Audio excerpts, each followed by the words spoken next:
This time, on the highway through hell, Snowing like a son of a... 45 tons of lumber jams the Trans-Canada. Oh, this looks bad.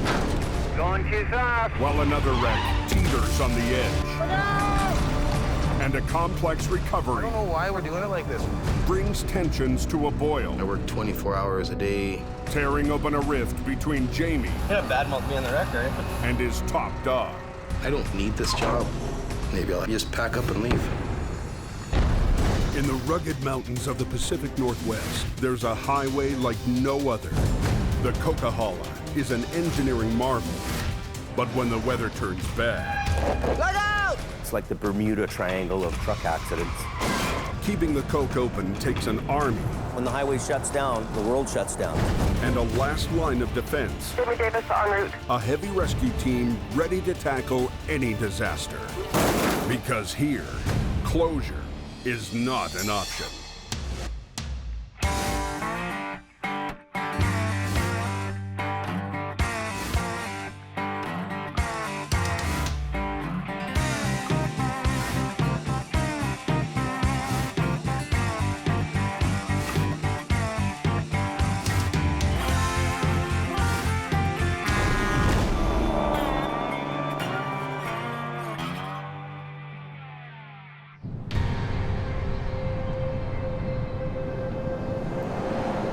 Heavy snow on the Coke has trucks diverting to Highway 1 through the Fraser Canyon. How's the canyon? But weather isn't much better there. From Smuzz of the Boston Bar, it's snowing like a son of a... Can you make sure you got chains on that thing? Just a warm set, but it'll do it. Anybody hear about the truck at Boston Bar that went over? Closed in both directions. At just after 11 o'clock, a call comes in for a flipped B train full of lumber. 4 kilometers east of Boston Bar.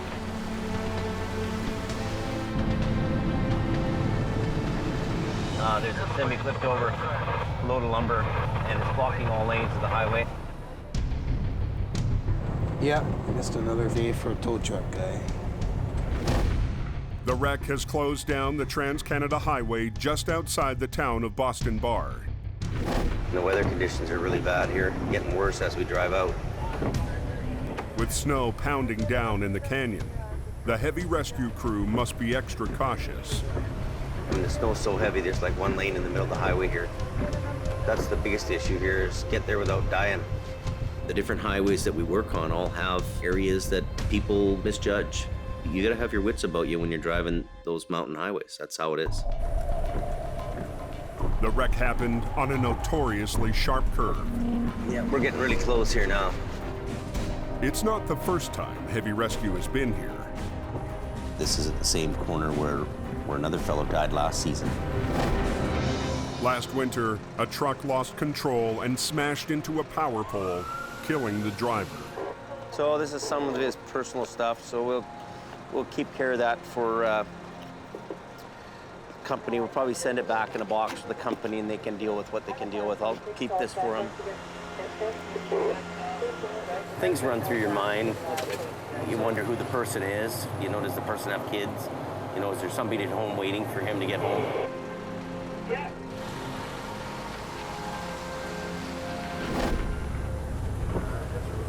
This one, a year later, basically to the day, is a little bit spooky.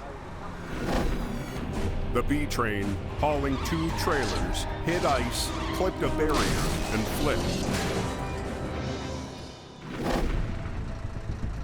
This time, the driver survived, but the load is all over the highway. Okay, here we go. So yeah, that's a lot of lumber, eh? Where does it go, all in this guy's yard? These people's yard? Wow. My house was 20 feet from the road where the wood started coming flying off the highway. Then it flipped on its side, and there were sparks everywhere, and there was wood flying everywhere, and I ran. The spilled cargo is blocking access to the wreck. Jamie can't do much until a front-end loader clears a path. I don't know if they interfere with the lumber. But with only one front-end loader available to move 45 tons of wood, it's slow going. After 20 minutes of shoveling 2x4s, they've barely made a dent. The lineup of traffic is getting worse by the minute. Okay, come on out of there. Yeah, come on up. This delay to the overnight freight run means millions of dollars of cargo won't be arriving on time. Yeah, the road is completely blocked. Feeling the pressure, Jamie figures if he can't get to the wreck, why not bring the wreck to him?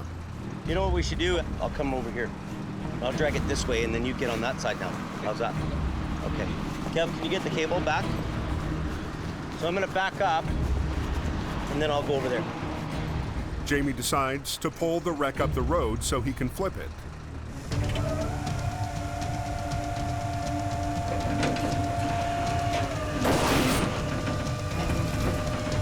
Getting off the highway like right now. But sliding a 15-ton truck on its side is a tough pull, even for the mighty Rotator. What's it look like on the other side? I'm the daddy. They get it clear of the lumber, Stop right there, stop right there. but now they have to get it on its wheels. Throw the brake on, Kevin. Scott and Gord arrive just in time to rig up the wreck. It's right here, Adam. Is it? They can't disconnect the trailers while they're on their sides, so they'll have to flip the entire rig all at once. Yeah, I can grab the back one line in each, eh? I'll come right here, and I'll just get on the tractor. They've traded one problem for another. The new spot is one of the narrowest sections of the highway. If he goes over a bit, we're kind of having issues with space. We don't have enough room here to get the trucks in the right spot. Normally, they'd put their wreckers on either end, perpendicular to the wreck, but the road is too narrow. Jamie has to position both trucks near the front. It's not the ideal angle, but it's all he's got. I'll come right here, Jim. We can't get the trucks, backed in properly, and I'm kind of working alongside Adam. Yeah, just around the wheel in here. So both loops are here. To get a better angle, Jamie fully extends the Rotator's 3-stage boom arm. Too tight, eh? Don't pull too hard, he's just winching it out. Good. You ready? They want the heavy cab to start flipping first and let it pull the two trailers with it. Last winter, it worked like a charm on another B-train wreck not far from here.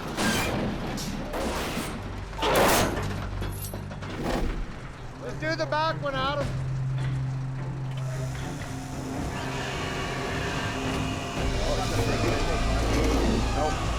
But this time, they're not so lucky. The snow on the road is keeping the wheels from digging in.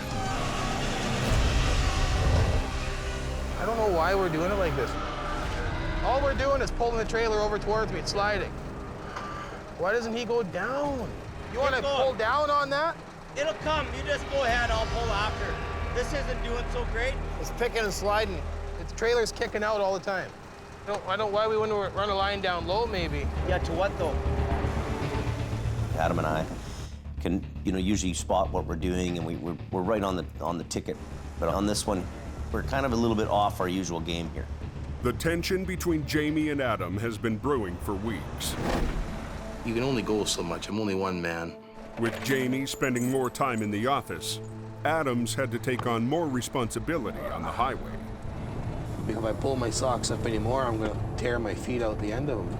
They run me to my breaking point. I work 24 hours a day, 7 days a week. What about me? I have a family, I have kids. Don't I deserve a couple days off? Woo. No, I'm to the point where if I don't make some kind of change, I'm not gonna be any good to anybody. 2 days ago, Adam skipped town without telling Jamie. Something just switched off in my head, and I figured, I just don't want to do this anymore. Jamie and his top driver have barely spoken since Adam got back.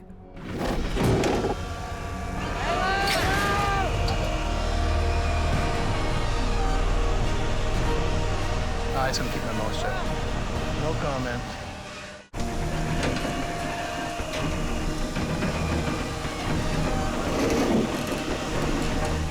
flipped B train has Highway 1 backed up for miles. I don't know why we're doing it like this. Heavy Rescue is struggling to flip it back on its wheels.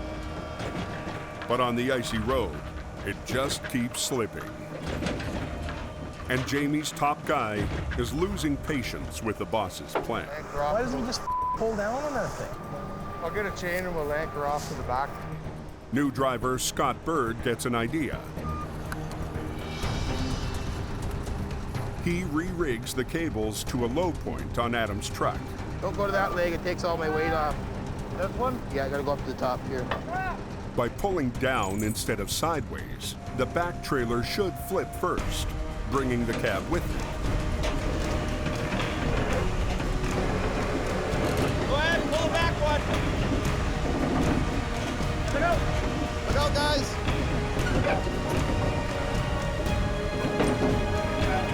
Front end's coming.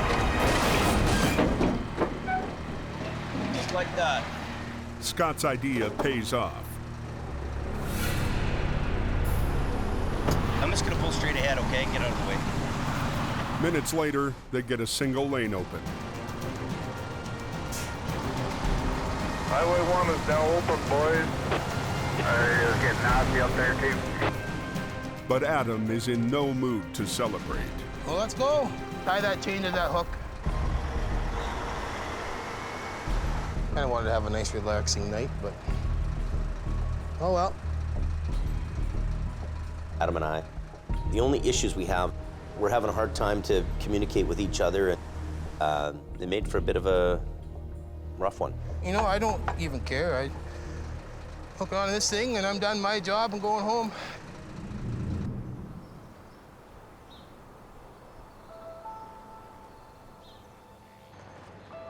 This morning, Adam has come in early after telling Jamie they need to talk. I don't need this job. I can go to work anywhere else. I can hop in a highway truck. I can do anything I wanted to do. I don't need to be here 24 hours a day. Maybe I'll just pack up and leave. Scott wonders what's up. Well, What are you doing this morning? waiting for Jamie. I called him a while ago. He said, come on over, so. Yeah. Adam's got a young family. You can't sit down to any function without the fear of that frickin' phone going off. So maybe I'll just quit. Really? Why would you do that? I don't know. I work 24 hours a day, 5 days a week, and I think that's pretty much good enough for me. If he left, it would affect me. It would bother me. But there's a point where a person just says, hey, if he decided to do what he's got to do and he moves on, what can I do about that? There, Bruce. You wanna go outside for a minute there so we can talk? I guess give us a couple minutes. Thanks. No, I don't know how to even start this, to be honest with you, but I guess the last month I just felt like he worked me to death. Look, it's the season, buddy. We're busy. You do what you can do, and that's how it is every year, and it's the same every year. I understand that, but I gotta listen to what you say, and I try to respect you as much as I can, but it just seemed like You're the only guy shouldering the whole place. there comes a point where a guy has to have somewhat of a life. Yeah. I don't know if you agree with that or not. No. It needs a change of pace. Yeah. You went hard for that month, and at the end of the day, you probably did the most of it. Yeah. I wouldn't want you to go somewhere else. So no, I basically just want to start having maybe a couple days off a week. I get where he's at. Adam is shouldering the most of the work. And we've come to the realization that we need another guy to help Adam, do that workload that he deals with. That guy was supposed to be Scott, but the new truck Jamie promised him still hasn't left the assembly shop. I had everything lined up, ready to go. Didn't happen. In the meantime, Scott's been bouncing between Jamie's smaller, older trucks. I'm really getting unimpressed here. And he's getting tired of it. Oh, this is just 100% unacceptable. Ah, yeah, dirty.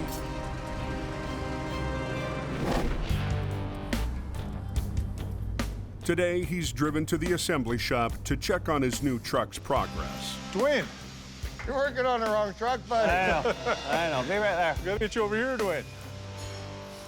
So this is the truck. It has a 600 horsepower Caterpillar in it.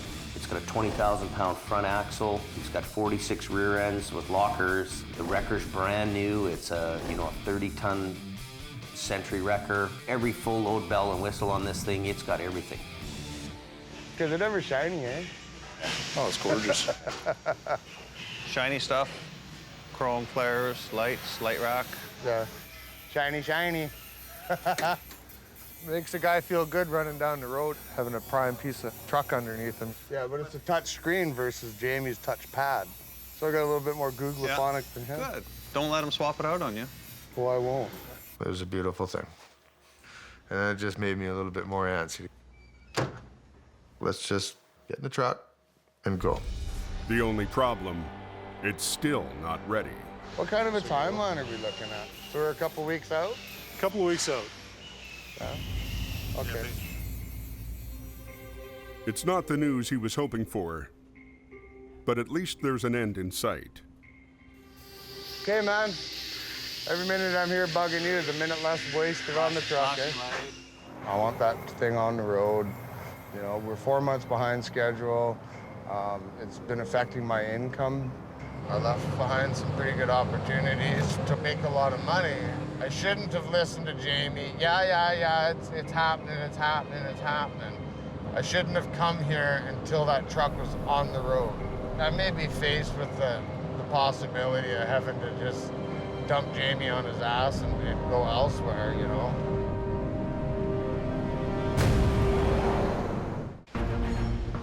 New driver Scott Bird joined Jamie's team with the promise of a brand new heavy wrecker. What kind of a timeline are we looking at? So we're a couple weeks out?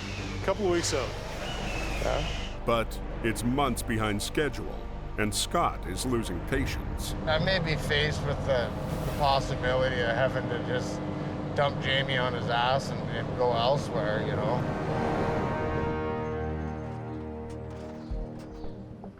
Until the new truck is ready, Jamie has put Scott in a vintage 1985 5-star General. Nothing like a rotator, eh? Who needs a rotator? We got this. Yeah, old school. Scott is eager to show off his stuff. Last week, using Adam's record, he hit a home run. Okay, everybody. When he single-handedly flipped a B train.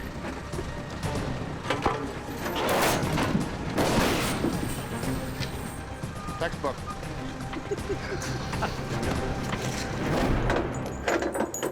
But with the old General, it's going to be tough to keep the winning streak going.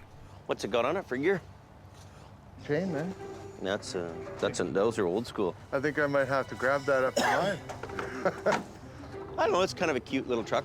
You know, it's a hydraulic and it's a nice little truck. You know, it's kind of a good little backup truck. It's kind of a truck that you can use for a few weeks and at least make some money around here. Well, you know, one nice thing about it is it'll kind of fit in the gap on your museum pieces there. I'm not in my truck, I don't have my gear, it makes it really frustrating. Up on the Coke, yesterday's storm has passed, giving highway crews a chance to clear the snow buildup. From a big storm to clear skies. Higher up the mountain, a new danger is looming. We got a runner here. There. That big wall. You see it? Last season, the Coke was shut down when an avalanche hit the highway. Closed. High hazard. Highway's closed. These vehicles must be out of here right now. Avalanche observations, size 2 naturals and roads to granite. It's trending warm. It's the full-time job of a team of avalanche technicians, AvTechs, to keep the snow from reaching the road. They monitor the more than 50 active avalanche chutes that stretch above these mountain highways. Here's the snow shed over here. These two paths are a real concern for us because this is often where traffic gets backed up. Their exposure to the avalanche hazard goes up exponentially when you stopped. Just yesterday, there was a deposit that was 60 feet from the road. It's not just an office job. Today, they need to get a closer look at a section of the snowpack, 1,500 feet above the highway. And there's only one way to get there. All right. We're gonna go right through here? Yeah. What do you think? Dig above that little tree? Yeah. Snow piles up in layers of different densities. There's a slight layer in here. Avalanches happen when a heavy layer breaks free of the snowpack underneath. The area is known for getting a meter or more of snow overnight. That'll produce avalanches relatively quickly. 17 to 38. 17 to 38. What they're looking for is a weak layer. Let's call them 2-3. 2 to 3. Okay. If they find evidence of instability, And dotted away.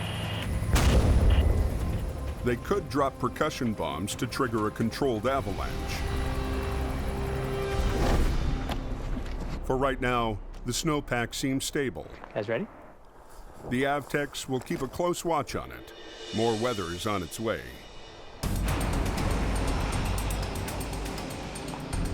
But there is one avalanche zone they can't tame. At the bottom of the Smasher, the highway passes under the Great Bear Snow Shed, a reinforced concrete tunnel that allows the biggest snowslides on the Coke to thunder safely over 6 lanes of traffic.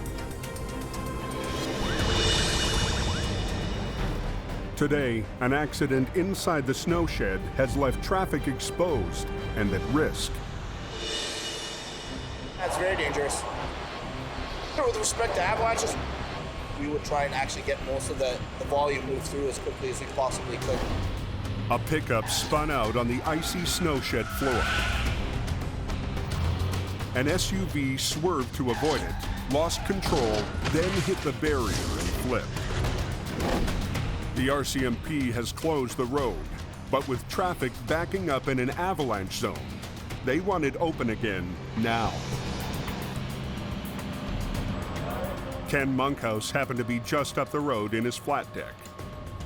With no time to call for backup, he's got to do this one on his own, and do it fast. You're gonna roll this one over, go over, load the one over there, come back, load this, go up the hill. So we had a 25-kilometer long lineup, right down, almost down into Hope from the snow shed. To speed things up, he wants to flip the SUV and get it on his flat deck in one quick move. Big stress, lots of traffic, lots of people sitting trapped.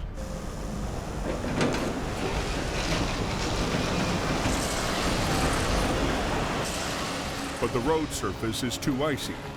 The SUV won't flip.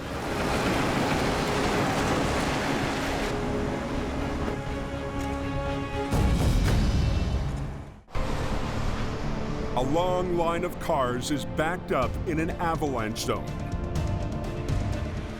Inside the snow shed, Ken is racing to get the Coke open. You've got all these people, they're in the worst possible place you could ever be in, and it's a sheet ice inside the shed. But he can't clear the wreck if he can't flip it.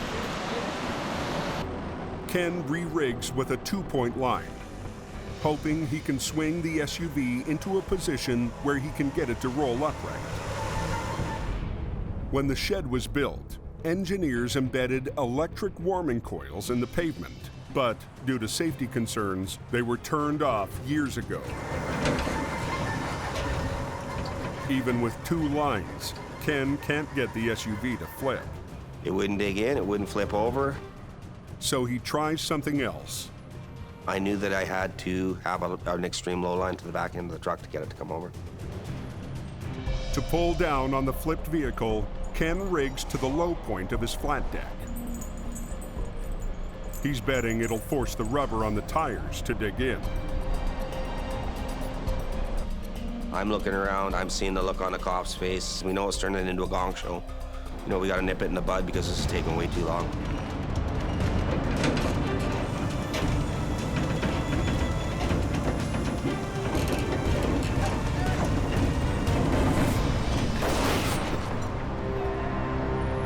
It works.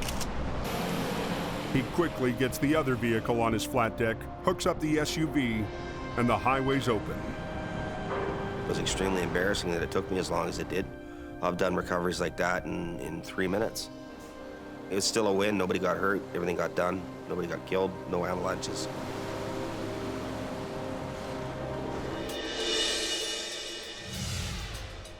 Higher up near the summit, new guy Gord's on his first solo job.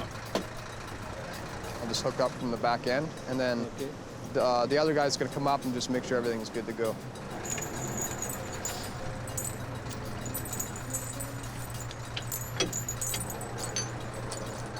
I mean, I'm not used to being up on the hill like that, right? It's my first winter ever. So, I mean, I'm thinking, oh, how should I hook it up? These gloves suck. They're actually freezing. My hands are sweating, so they're starting to freeze, yeah. Ken stops by to check on his apprentice. Oh, I got it all hooked up, just making sure you have a look at her. And When I started driving tow trucks, most tow truck drivers were big, hairy guys, leather vests, lots of rings, lots of yelling, lots of fighting and crap like that, and I wasn't like that. I looked out for the brake lines and everything. Looks good, buddy. When I look at Gord now, I see myself, 25 or 30 years ago. Whenever you throw four-wheel drive to the back, automatic or standard, always make sure it's in neutral, especially with the automatic. Okay. Okay, up a bit more. In neutral? Yeah, it's in neutral. In neutral? Yeah. Is it in neutral? Good. Turn the heat on, huh? Beautiful. All right. Gord definitely has the tow truck DNA. I wouldn't have second thoughts about leaving him on his own.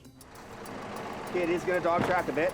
Yeah. When you get to the brake check, just get out, feel the hub, make sure it's not getting too hot. Okay. Okay, buddy? Right on, thank you. Just go slow, take your time. Oh, yeah. He just basically showed me how to hook up, but I already had the right idea. This is what I'm learning to do, and this is what I want to do. It is pretty much like tow truck school.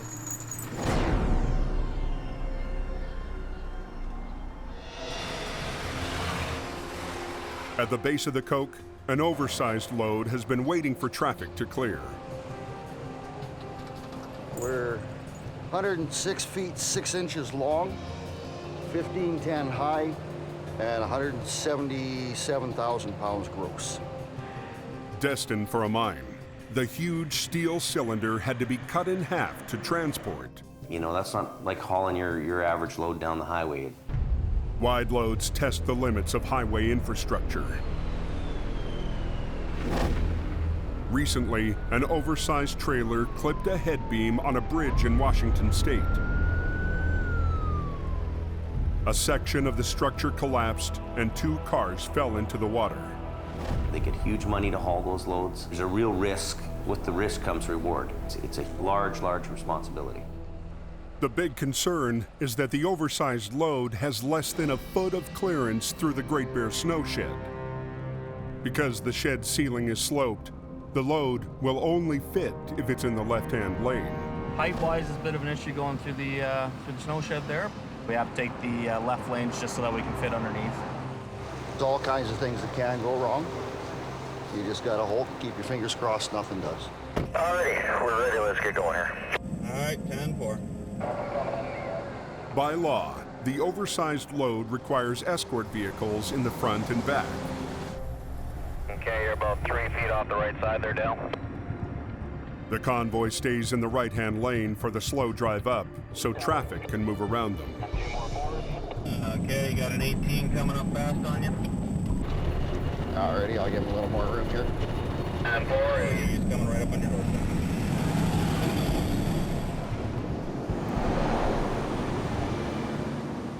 The plan is to shift lanes just before they reach the snow shed. I'm going to be holding all lanes back for you, and nobody's getting by at this point. Alrighty, I'm just gonna keep this gear, this speed. Okay, that mobile parking lot's coming down on your left. All drivers northbound, we are taking up all lanes. Please do not attempt to pass. But just as the convoy tries to move into position,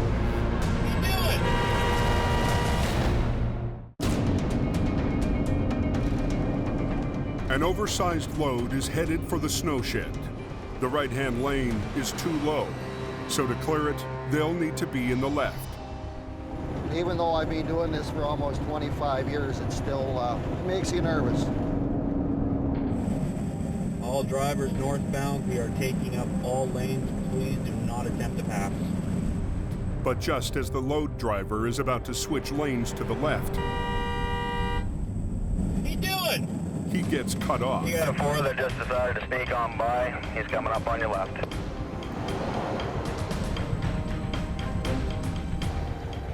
He can't stop, or he'll lose the momentum he needs to get up the hill.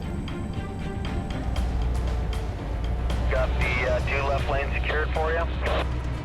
We'll have clearance if we're lucky.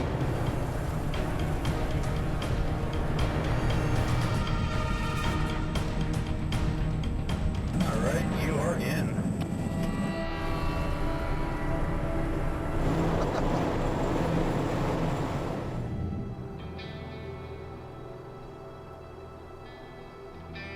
In heavy rescue towing, Sunday is just another workday. But today, for the first time all season, one of the hardest working drivers on the hill gets a day off. Being a good girl, Abby. All the long hours and miserable nights of screaming at myself. That's the reason why I do everything, to make sure they have a decent life anyways. Let's go, Kayla. If it wasn't for my 4-year-old, I'd be gone doing something else. Come on, Abby, let's go, sweetie. I want to watch my little girl grow up. We'll have hot cocoa when we get inside, okay?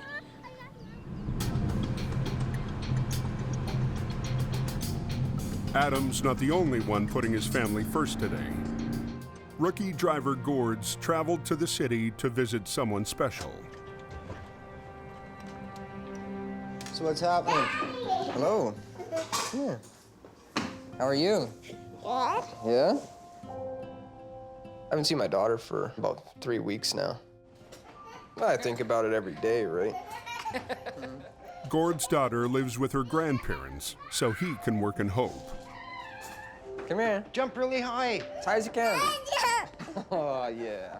It's awesome to be here, because being up there all the time and just miss a lot of this.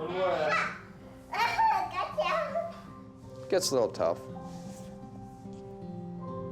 Gotcha.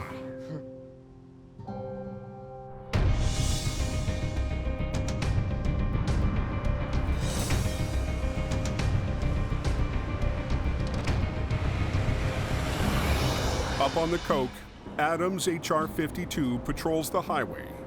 But it's not Adam behind the wheel. Jamie Davis going up there pretty quick, maybe. I'm on my way. With Adam off, Scott's working the weekend shift. It's Adam's truck, it's not mine, you know. I don't plan on taking Adam's job away from him, but it's nice when Adam decides to take some time off. Wonderful. He spots a semi broken down inside the snow shed.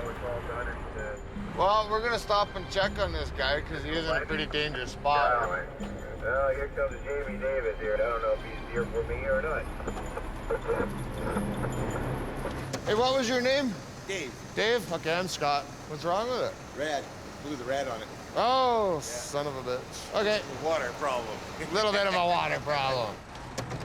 There's no cell service, so the driver can't call to authorize a tow. Just gonna pull this guy into a safe spot. It's just the right thing to do. Scott tows him anyway. We're gonna lift off to start it up. Just give me a little lift. Yeah. And then go into neutral. Sure, you want me to shut it off, did you say? Yeah, shut her off. Let's not hurt your motor. A lot of guys, they won't get out of their truck and help people out, but, you know, that guy sitting there is kind of dangerous. In the long run, it'll work out to our advantage. And, you know, he'll talk about it. He'll say good things about it. And when he's talking good things about it, there's 1,000 guys listening to the radios.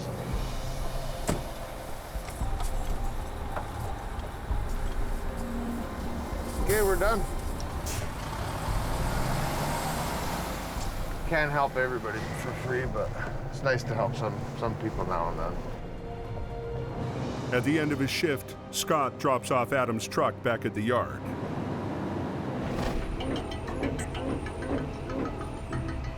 No scrapes, no dings, we're all doing good.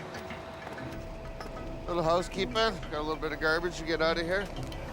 I'll finish my move out in the morning.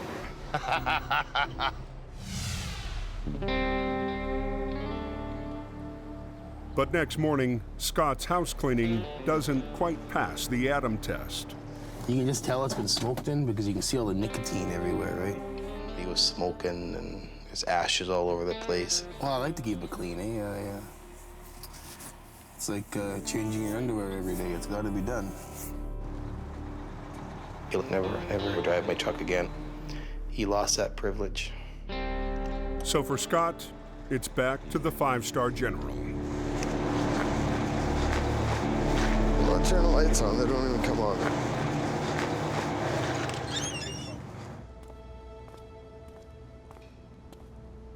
One of the main reasons why I came here is because I was told that I would be running a certain piece of equipment. Had I been offered the GMC General, I would have never come. Tired of eating bones, I want my steak.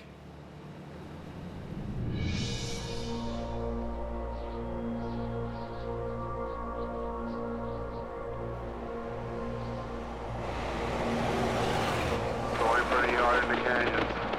You just want to take her easy. Those roads are slippery there. Yeah, it's pretty bad up there, guys. At just before dawn, a call comes in for a wreck on Highway 1. I heard it was a mail truck. I got a feeling this is going to be a long day. We're headed out to a wreck just north of Lytton. A mail truck is jackknifed and hanging over the edge. The wreck is an hour north of Hope near the town of Lytton. After 2 days' rest, someone else is eager to get back in the action. Good to go out and do something, make a few bucks. And I'm married to my wife and I'm married to this truck, so I gotta split the time between the two of them. That's who I am and that's what I do.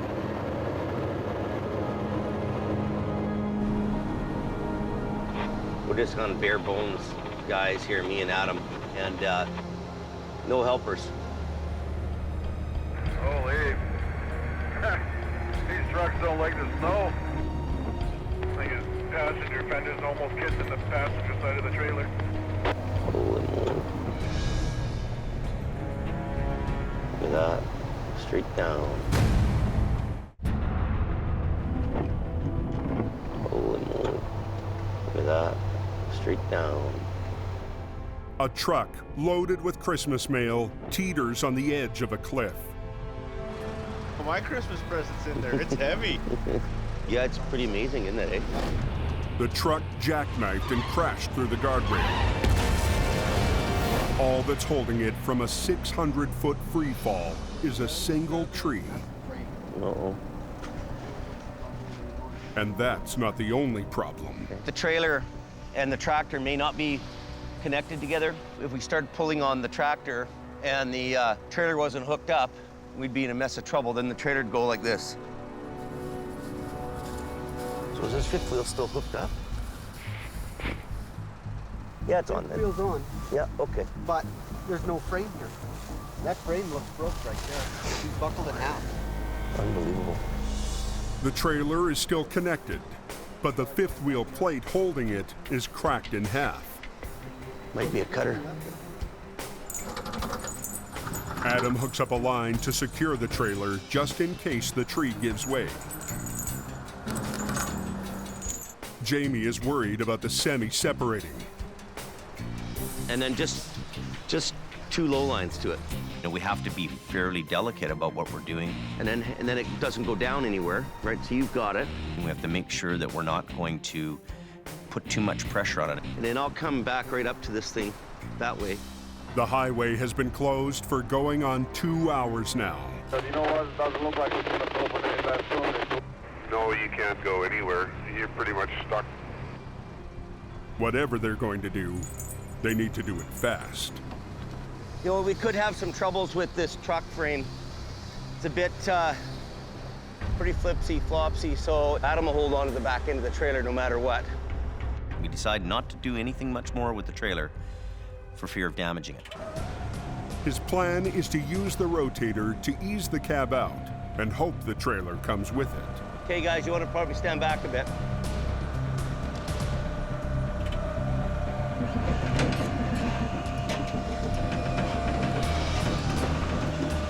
Better let you pull it. Pull back a bit, yeah. Hey, hold on to it. Okay, stop for a minute. Is that thing hammered? The cab's rear axle is broken and dragging. You know, the axle is actually rolling underneath it and creates more resistance. Hold it. Tell me to hold it.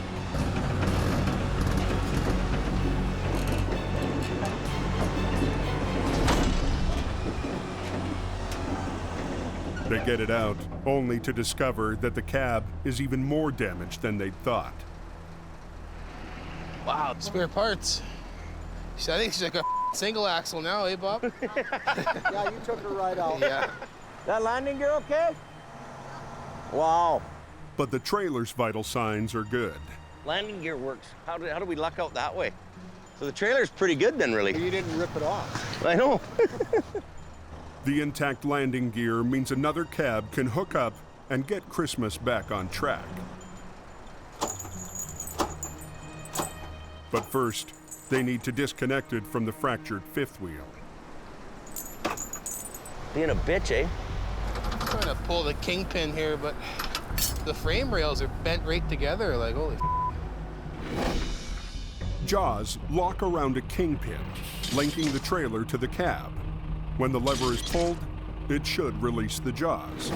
So when the jaws went around the trailer kingpin, they either bent or twisted somehow when the truck went down. Totally clear. Murphy.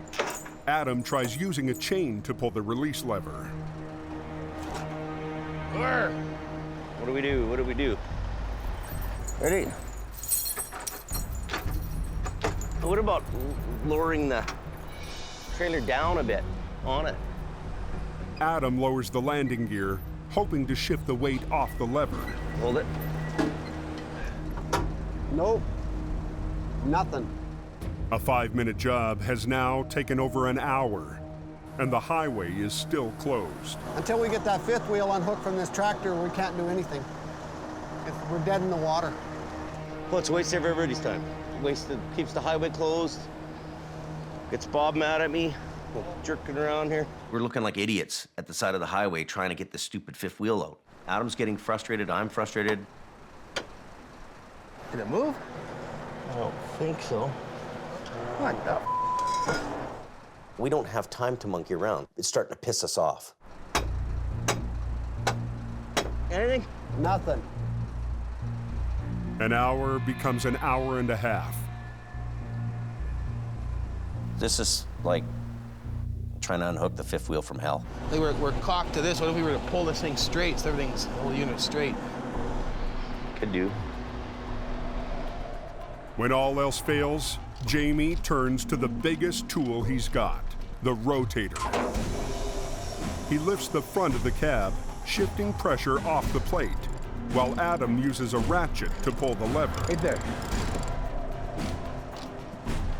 Go back with it. Oh, right, oh. Moving now, is it? Yeah, it's going. There we are. Got her there. Got her? You betcha. Brute force. Man is stronger than machine. After a nearly 3-hour shutdown, the Trans-Canada Highway is finally open. And for a change, Jamie is having a good day. Equipment's paying off, and the fact that we're in tune with each other is paying off. There's 2 guys, 2 trucks. We got the old hardcore boys. They're getting her done. Next time on the highway through hell. 4 inches of ice. $1 million wreck. Look, Jackknifed. leaves a load of prescription drugs stranded on the mountain. This thing is hammered right in here. That ain't good. I've never seen anything like that before. And What is he doing down there? the heavy rescue headaches keep piling up, Why isn't he getting up the hill and opening the road? Tell me what you're doing. forcing Jamie to get tough Why aren't you up the hill? with his most senior driver.